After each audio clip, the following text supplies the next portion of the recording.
Hi everyone, again with me Fitri Indonesia Stand Philippine. Kamusta kayo dyan? Napakabar teman-teman ko ada Indonesia. Ito na guys, yung nisampay ko yesterday guys. Kasi takulan ngayon sa loob ng bahay na lang po. Nisampay ko dry na.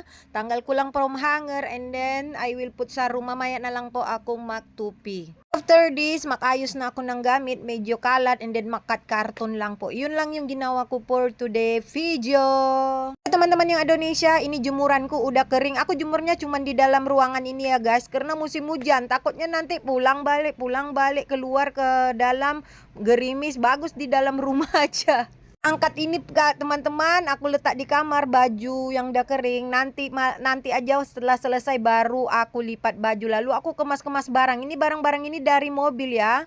Karena mobil kami itu yang lama udah kejual guys. Jadi barang-barangnya aku beres-beres lah. Nanti kalau ada rezeki, mungkin ada mobil yang baru pindahkan lagi. Doain ya. Pokoknya anulah rencana Tuhan yang terbaik. Kanan piaran aku udah habis lagi. Belum ada budget guys. Aduh, pusing aku.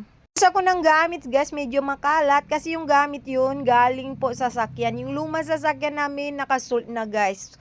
Siya nakasult. Matagal na po ni-post namin. Ngayon lang po siya nakasult. So, kalooban ni Lord na lang. Susunod, meron kami bago sasakyan ulit.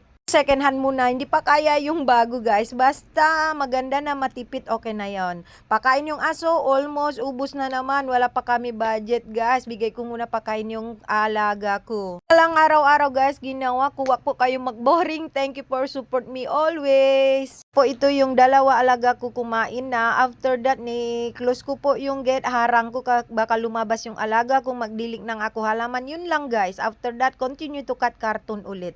Tutup pagar ya guys, karena ada space gitu di pagar. Takut peliharaan aku keluar, lalu aku siram tanaman. Udah gitu aja lah kegiatan aku hari ini ya guys. Besok baru aku kerjain order lah. Gereja aku tuh guys ada yang pandai melukis, makanya aku suruh dia lukis peliharaan aku. Kalian tahu kan kalau umur guguk itu sebentar aja, misalnya 1 tahun berarti 10 tahun. Jadi aku mau buat kenang-kenangan karena pertama kali aku pelihara guguk loh guys. Inilah dia.